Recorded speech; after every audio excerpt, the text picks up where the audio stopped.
Hi there! If this is your first time here, welcome to the Parenthood and Relationship Podcast. I'm your host, Markella Kaplani, a psychologist, a parenthood and relationship coach, and a parent myself. Together, we explore the transformative journey of parenthood and its profound impact on our relationship with ourselves, our partners, and our children, so that we can be present and show up as we envision without having to do more. Let's get into today's episode. Hello and welcome to today's episode. I'm going to jump right into it. Today's episode is all about couples and why the relationship appears to get so strained when parenthood is added to the mix. And this is not merely geared towards those partnerships that were shaky before babies. No, I'm also talking to you, my friend, who knows you had a good thing going, and then kids came along and you wonder whether there were signs you missed. You wonder, who is this person you're supposed to be parenting with?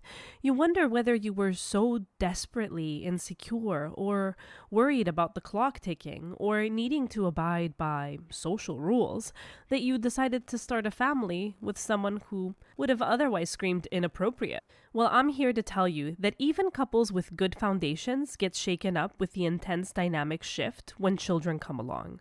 We are here today to explore why some couples are able to absorb this shake because parenthood rocks each of us to our foundation. It changes our entire identity. And why other couples come out a bit bruised or unstable.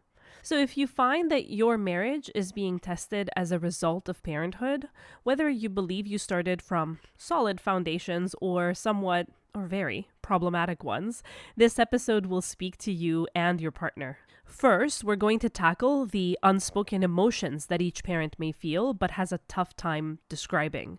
Because, this is one of the key factors that creates distance and a disconnect from our partners. Many of us enter parenthood with at least somewhat of an idealized version of what it's going to be like. Most of us have a really idealized picture in our minds, and we're not to blame. It's the movies, the social media, and all those people around us that for some reason are so eager for us to have a baby. Unless we're talking about family, and well, sometimes even if we are talking about family, they all disappear afterward. But that's besides the point, isn't it now? Even those who have had a really tough time in parenthood will present the most beautiful moments. And there are many reasons for that, which we can analyze in another episode. But I can tell you this. It's not to deceive others into becoming parents. There isn't some kind of grand scheme behind all this. Still, what comes out of the excitement we receive is a distorted expectation of what it must be like to parent because it only shows one side of the coin. Sure, it is the most valuable side, and I will tell you, definitely, it is what stays with you because it trumps everything else. However, when you're in the thick of it, if you don't have a good grasp of what it's really like, it will be quite hard navigating the other side of the coin. When we're in the storm, we start to question, what is wrong with me? Why is it that for me, the good stuff is not powerful enough to draw my attention away from all the struggles I am facing? There must be something wrong with me. I was unprepared. I was not fit to be a mother or a father. I am ungrateful or a failure or anything that it is that we tell ourselves. And so we shut down. We dare not express these feelings that seem to flood us with shame and guilt on top of everything else for even admitting that they're there. We cannot know that we too later will feel the good times. We only feel the good times. We remember the bad ones. And remembering and feeling is not the same. I can tell you from my experience, because I had a really tough time. And even to this day, there are days that I struggle so much that I can't see the good side of it all. I can tell you that I really do remember the difficult days, but I don't feel how it felt. I remember cognitively how it felt, but I don't feel how it felt. Whereas with the good stuff, I really feel those hugs. I feel those kisses. I feel those eyes looking back at me with wonder. And so this is what we get from others who talk about their children. We get that good side of it all because it's the feeling that stays. In general, in every situation, it's the feeling that stays, not the cognitive aspect of it so much. Therefore, we do get some kind of a distorted picture, right? Because we don't get to see behind the scenes of what it's actually like. We get to see what sticks. And so how does that translate for the couple? The unspoken feelings start to create a distance, a feeling of not being understood, known, seen. So get ready for a deep conversation where we talk about where these feelings come from, why they are so powerful, and how they can shape our relationships with those closest to us. More importantly, I'll be sharing some practical advice on how to begin those tough conversations with our partners, opening up lines of communication that can lead to greater understanding and connection. Whether you're feeling these emotions now, or you've felt them in the past, or even if you're preparing for the road ahead, this discussion is for you. So grab your coffee, take a deep breath, and let's get started. Let's begin by diving into the world of maternal emotions. Motherhood, as beautiful as it is, can bring a suitcase full of complex feelings that many mothers find challenging to unpack. One of the first emotions we encounter in motherhood, as we spoke about in the previous episode in detail, is guilt. It's incredibly common among mothers, often stemming from perceived failures. Maybe it's a feeling that you're not doing enough for your child, or that you're somehow falling short of these high standards set by society, or even those you set for yourself. This guilt can be compounded by societal expectations, where images of perfect parenting flood social media and parenting magazines, setting an unrealistically flawless standard that feels impossible to meet. Closely tied to guilt is the feeling of shame. This isn't just about feeling you're not doing something right. It's deeper.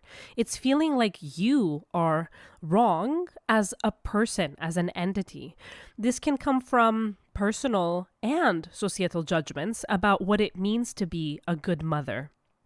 Whether it's not living up to your own expectations or feeling judged by others' metrics, shame can be a very heavy burden to carry.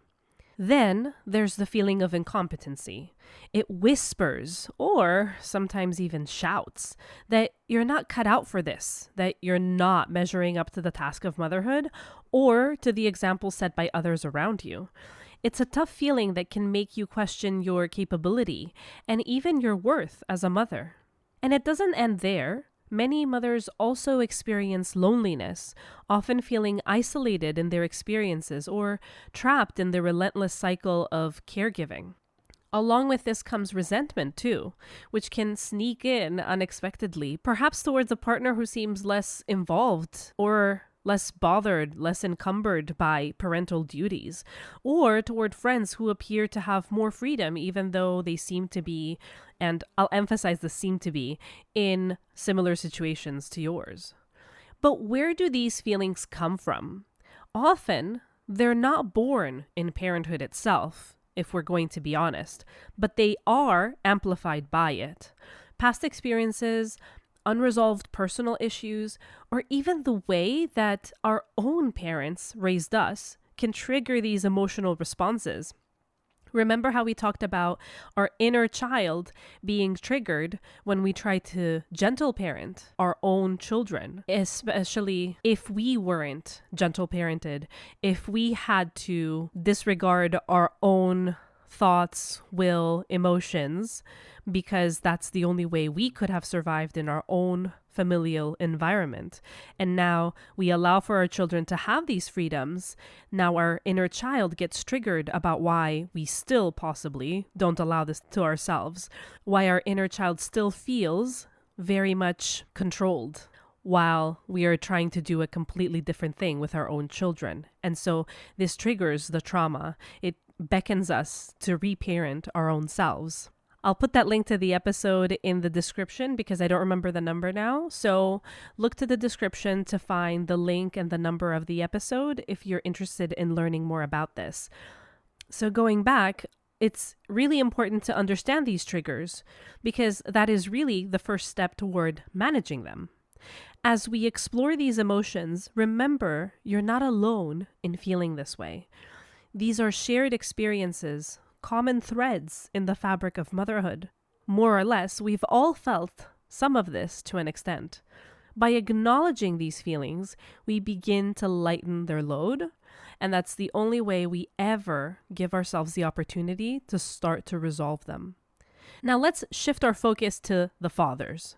While motherhood is often at the forefront of these discussions about parental emotions, because emotions are typically discussed in circles of women and in terms of women, still in our society, the emotional landscape of fatherhood is equally complex and deeply felt, even though it's not frequently vocalized. For many dads, anxiety is a prominent emotion, particularly concerning new responsibilities, as well as the pressure to provide for the family. But this isn't just about financial provision. It's about being present, engaged, and a supportive partner and parent. The weight of these expectations can be overwhelming, and this can contribute to very high levels of stress. And then we can understand how, if this stress is unaddressed, it can lead to other emotions. A lot of times that would mean anger or abruptness that wasn't really there before. Then there's the feeling of isolation. Many fathers report feeling left out of the deep intrinsic bond that forms between mother and child, especially in the early stages. This can extend to feeling sidelined within the family dynamic, as if they're on the outside looking in, which can be quite disheartening. It is a different kind of isolation to that of the mother, though. The mom is socially isolated. She feels confined in the home. Or even if she goes out, she feels her schedule is dictated by her children and her access to support, so that her interactions are limited. If her partner works long hours, she is practically experiencing the same day over and over and over again, interacting with babies and toddlers almost all day long, if not all day long, throughout her entire week. The isolation of the father, though, is one that is more in relation to the family unit. It's more in relation to him feeling like he is drifting apart from his partner as she gives more attention to the child. It may sound odd, but there are quite a few men that don't realize that the attention will inevitably have to be shifted when a new member comes along. They say they realized, they say they were aware that this would happen, but emotionally, they were not ready for this transition. And they almost end up feeling betrayed by their wives, or maybe even jealous of their child. It's not something they would express openly, but it is something they experience and have shared with me behind closed doors. And this is not intentional. A lot of times this has to do with the attachment style that they had with their parents, which of course then they replicated in their relationship and is now questioned by the new dynamic that is forming. So for example, if they have an anxious attachment style and they need to be validated quite often, they need to feel that the bond is there, they need that confirmation all the time, but the mom is very much involved with her baby, then this could really lead to a questioning of whether they are still important to their partner. And this is very subconscious. Consciously, logically, they could tell you that, of course, this is not the case. But on an emotional level, if I have an anxious attachment style, I am still going to be bothered by this nonetheless. So it takes some work there to unravel and work through all of this. But unless it is something that is expressed, you can get how it can cause an issue to the person experiencing these emotions so deeply. And battling with the logical and realistic thought that this shouldn't be bothering me, right? And so then they don't express it because they understand that this is not rational, yet the emotional component is still there. And then think about the couple. How do they relate to their partner if they are feeling this way, but they're not able to express it either because they know how it will sound? Coupled with isolation, there's often also a sense of disregard, feeling unappreciated or unnoticed. It might stem from their contributions seeming less visible compared to those of the mother, or from a lack of acknowledgement for the sacrifices they make. This is also something that mothers feel. In fact, there are entire books written on this topic, on the invisible labor of mothers, because it is true that a lot of what we do is unacknowledged. It's regarded, even in this day and age, as what a woman or a mother has to do. And then if this all is left to escalate and is never really expressed, it turns into what did you do, what did I do kind of battle. You have two partners that both feel they are underappreciated, that both feel in this way, stuck in a loop of trying to prove how much each of them is contributing and how much support each one needs, when in fact it would have been just much more productive to just discuss the emotions behind this that are driving these actions and the needs that need to be addressed. Another poignant emotion is the lack of admiration. Many dads feel that the admiration or recognition they used to receive from their partners before becoming parents diminishes after children enter the picture. This change can impact their self-esteem and their view of their role within the family. In fact, many experts in relationships agree that this is one of the things that men need most from their partners, to be admired. They can withstand and work through many other things, but if they no longer feel admired and uplifted by their partners, then this has a huge toll on the relationship. It may even be the breaking point. Fathers also grapple with feelings of frustration or fear of inadequacy, wondering if they're doing enough or being enough for their family. These feelings can build up silently, often without a clear outlet for expression. And just like with the maternal emotions, paternal feelings often have deep roots. These emotions can be linked back to their own upbringings or the expectations set by their personal histories. Perhaps it's the way that their father was with them, or societal messages about what it means to be a good father that shape these feelings. By bringing these experiences into the open, we aim not to just acknowledge the validity of the paternal emotions, but also to really encourage discussion and understanding. Fathers, like mothers, need support and recognition for their emotional journeys in parenthood. Yet we seem to ignore this need. And while I'll be the first to say that mothers need way more support than they are getting, in order for someone to give support, they also need to feel valued. And in order to feel valued, I need to feel seen. And in order to feel seen, my emotions and my feelings need to be acknowledged. So if we're treating fathers as though they are unfeeling, if we're treating fathers as though they don't care, then we are also contributing to this scenario. And this is something that's very difficult to unpack and to realize about ourselves, but many of us might, based on our own fathers or based on society and many men we saw around us, even if our fathers were very present. But a lot of us might have this perception that men tend to not be involved in the family. Men tend to not care as much as women because it's the mother that cares. It's the mother that births. It's the mother that has this bond. Starting from this perspective actually creates the way that we respond to things. We will much more easily recognize the things that prove our standpoint in this, even if it's a subconscious standpoint.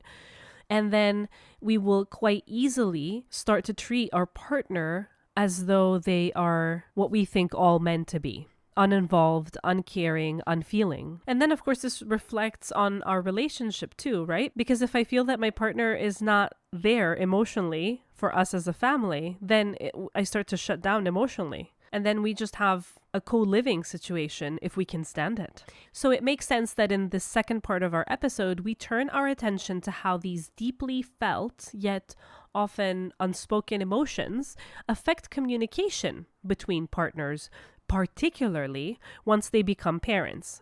This shift in dynamics can be significant with long-lasting impacts on the relationship. So first, let's talk about how these emotions contribute to a breakdown in communication. When feelings like guilt, shame, anxiety, or isolation bubble under the surface, they create a barrier to openness. If I resent you, how open can I be with you? Partners might hold back their true feelings for fear of burdening each other or exposing their own vulnerabilities. This lack of openness, though, can lead to misunderstandings and resentment, which, if left unchecked, may escalate into conflicts. For instance, a mother feeling overwhelmed by guilt may become irritable or withdrawn, leaving her partner confused and possibly reacting defensively. Similarly, a father who is experiencing isolation might stop sharing his day-to-day experiences, which then creates a distance. Understanding why we, as parents, choose to keep silent about our struggles is key to addressing the root causes of the communication breakdowns. And trust me, basically, what couples come to me when they are struggling in their parenthood journey and struggling to connect with one another is 9 out of 10 times purely a communication issue. There are several reasons for this silence, both conscious and subconscious. For one, many parents worry that by expressing their true feelings, they will be judged by their partner. This fear can be particularly pronounced if there are already tensions in the relationship. For example, a mother who feels incompetent might fear that her confession will confirm her worst suspicions about her parenting. Similarly, a father might keep his feelings of inadequacy to himself, worried that speaking up would lead to more disconnection, that it will create an image of him as being incompetent, and then that will isolate him more. Then there's wanting to protect the partner from additional stress. This is especially common in parenthood, where both partners are likely already feeling quite overwhelmed. And so a parent might think they're already dealing with so much. I don't want to add to their worries. And so they choose to suffer in silence. This protective instinct, while it's well-intentioned, can prevent a couple from sharing their burdens and supporting each other effectively. It can foster a feeling of not being seen or understood and a self-sacrifice that is not being acknowledged. So do you see, I start this. I think I shouldn't burden my partner with these feelings, but then I can't prevent myself from feeling that I'm not understood because he doesn't know how I'm feeling, but I want him to respond to the feelings that I am feeling. As these feelings fester, and are not dealt with and not seen by my partner as well, they create a big rift between the couple. And the problem is that this is all happening under the surface and, as we believe, with good intention. So it takes a while before we notice the toll it's had on our relationship and how detrimental our well-intentioned silence was. Finally, societal norms and personal beliefs about what it means to be strong can also play a role. Many parents believe that to be strong, they must show no vulnerability. This belief can be destructive, as it equates vulnerability with weakness rather than viewing it as an opportunity for deepening trust and connection. For instance, admitting fears about financial stability or not feeling emotionally connected with the child can seem daunting if one believes that a strong parent should always have everything under control, or a good parent is supposed to feel this immediate bond. In my practice, I've seen firsthand what the decision not to speak up about one's overwhelm can do to the couple. So I'll share with you a case that I was working with in the past. A lot of things have been changed or left out on purpose in order to protect the identities of the people involved. But these two lovely people came together and they had a child. Both of them had a very specific image of what it was going to be like. And this image was quite idealistic. It was blissful, kind of like I was talking about in the beginning of the episode. Now, to note, I was actually working with the mother-to-be in preparing emotionally for motherhood, but still, she admitted later that it was difficult to truly understand what it would be like until she lived it. And this is true. But the work paid out nonetheless, because when she found herself in a difficult spot, she was able to express it to me, to say it to her husband, that she was not coping. She felt shame about that, a lot of it too, but she was able to put it into words, and then that led to her being able to work through it. Her husband, on the other hand, despite having the opportunity through his wife's example to do the same, was not in a place to do so. And that is fair. There's a lot of societal and personal issues that could be the reason for this. But what that did was to make his partner feel that she was the only one feeling this way.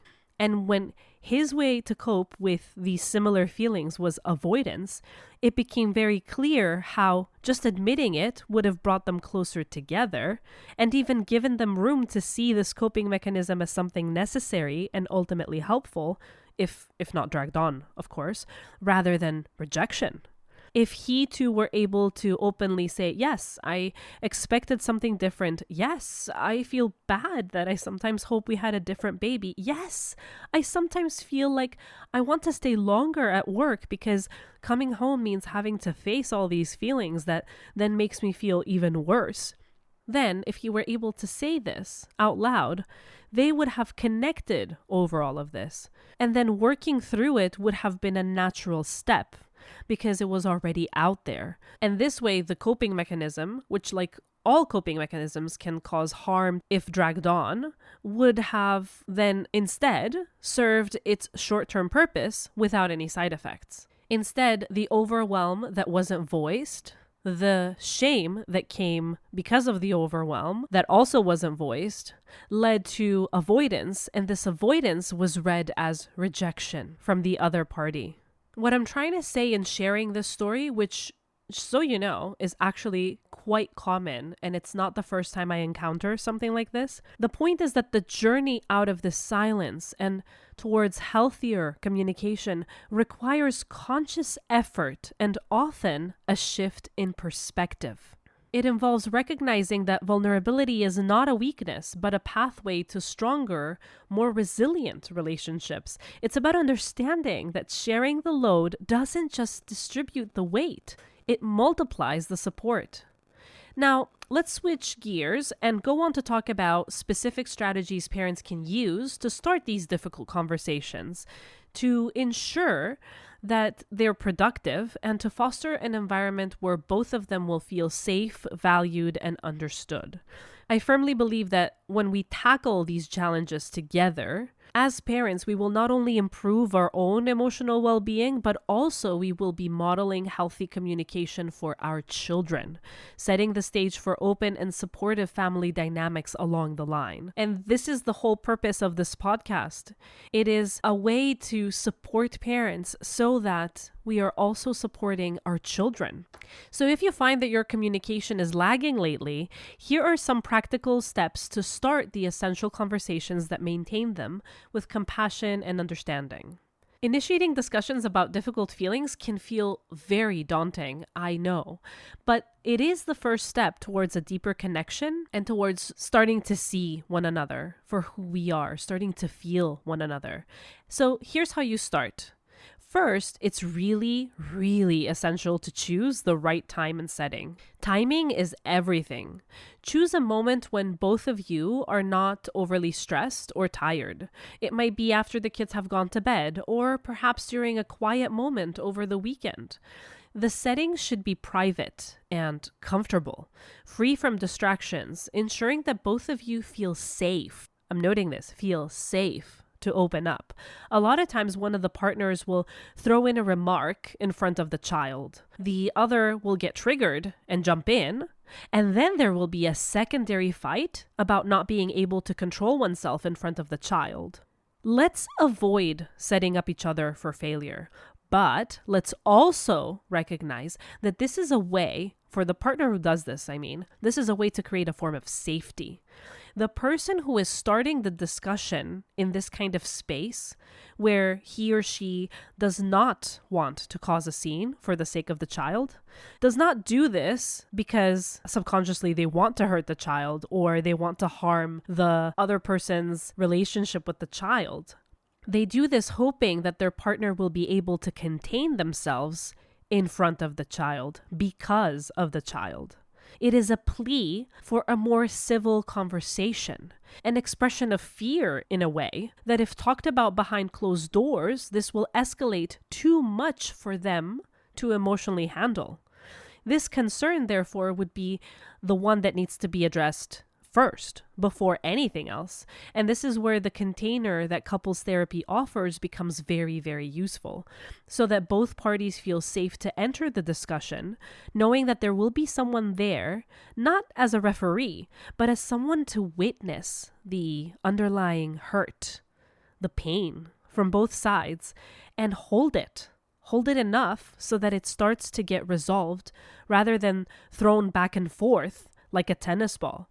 Because it's one thing to express how I feel, and then it's another to actually ensure that the other person heard it and ensure that I said it in a way that's not just attempting to be hurtful back. There's all these caveats because there are couples that express themselves, there are couples that have these discussions, but how do they have them and what happens with the things that are being said? It's not just about having the discussion, it's how you have it. So after choosing the right time and setting, it's crucial that before you dive into your own feelings, you make it a point to acknowledge your partners. Ask them how they're feeling about parenthood and life in general. This shows that you care about their experiences as much as your own, and it sets the tone for mutual respect and empathy. After the conversation has started, there are some tips to keep it constructive and supportive. But before I share those, I want to let you know of this checklist that I made for you so that both of you can have it in front of you and make sure you're staying on track with these tips that I'm sharing right now. Because let's be real, it all sounds nice and dandy when we talk about it in general. But in the beginning, this kind of communication can be quite unnatural, be it because we grew up in an environment with unhealthy communication styles, or be it because no talking at all was the norm, or that we are at such a difficult state with our partner that things can get out of hand quite easily. So I created this checklist so that it can be a good reminder on the spot, right there and then, to get back on track with the way that you intended to show up in this conversation. You can go grab this checklist at markelakaplani.com/couples checklist, or you can have me send it to you for free if you write me a review, screenshot it, and email me that screenshot at info@markelakaplani.com. I will have all this information in the description below, so don't worry. So let's get into some of these tips. When you talk about your feelings, use I statements to express yourself. This is quite common advice. You hear it a lot. And it really is important because it helps in conveying our emotions without making our partner feel blamed.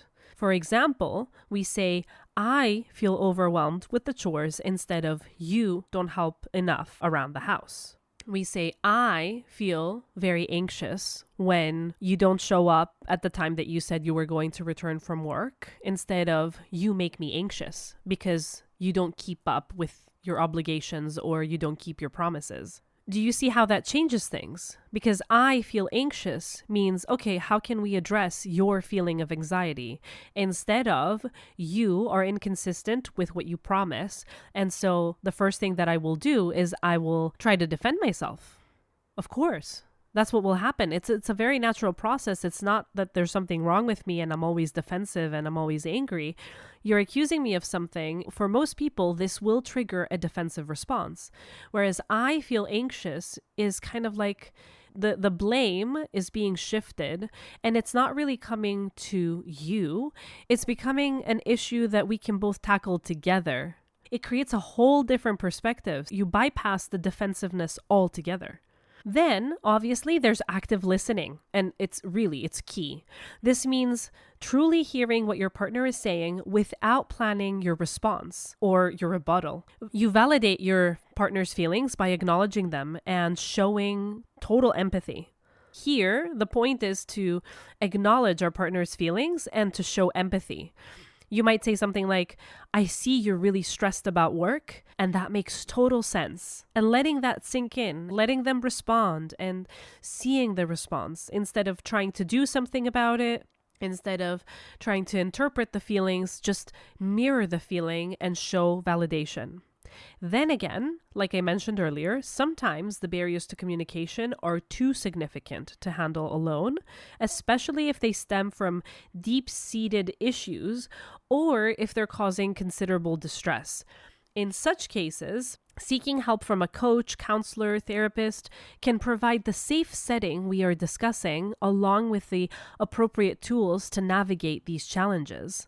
This is something that I offer in a program that I have for couples where we get really intensive, we get really deep by having sessions with the couple and then also separately with each partner, so that while we're working on the couple's goals and the couple getting more connected to each other, we can also be uncovering the personal issues, the personal traumas, the personal attachment styles that each of us have, the things that have led us to be who we are and have shaped the way that we feel and perceive things, so that then we can take that when we feel ready and as we feel stronger into the couple session and see how the dynamic slowly can shift as we shift internally.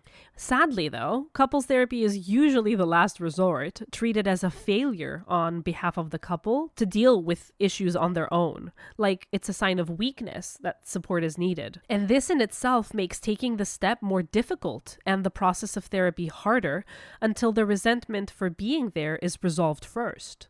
It creates this extra layer to work through.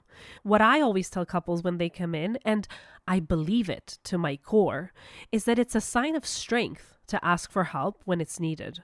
For those who enter that program that I described, it really takes a lot of awareness and a lot of courage to say, I'm not going to just look for a patch solution to this. I'm going to go deep. I'm going to realize all the roots. I'm going to take responsibility for what I'm bringing to the table.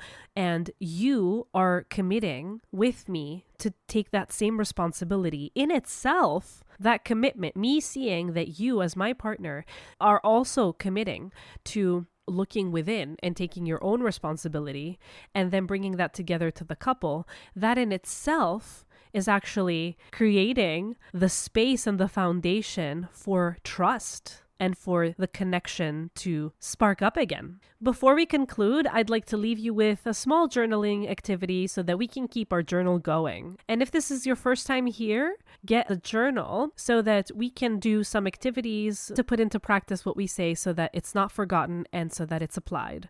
This exercise can be done individually or preferably as a shared activity with your partner, who I hope has their own journal and is listening with you or will listen to this episode in time. So here it goes. Write down answers to the following questions, which I will make sure to have in the description below. What emotions have I felt most strongly this week regarding parenthood? What specific situations triggered these feelings? How have I communicated these feelings to my partner, if at all? And last but not least, what is one thing I wish I could express more freely? Reflecting on these questions can help identify patterns in your emotional experiences, and it can also aid in improving how you communicate them, paving the way for more honest and open discussions. As we wrap up today's episode, I want to thank you so much for tuning in today. If you found this episode helpful, please share it with other parents who might benefit from it, and don't forget to subscribe for more insightful content. Remember that fostering openness and vulnerability isn't just about improving communication. It's about building a foundation of trust and support that can weather the storms of parenthood. By embracing these practices, you not only enhance your relationship, but you also create a nurturing environment for your children to grow up in, where emotional expression is valued and respected. So download the checklist that I have for you at markelakaplani.com/couples-checklist and get started in your communication journey. Thank you for joining me today. Let's keep this conversation going, and remember, it's okay not to have all the answers. What's important is that you're taking steps together to find them. See you next Sunday.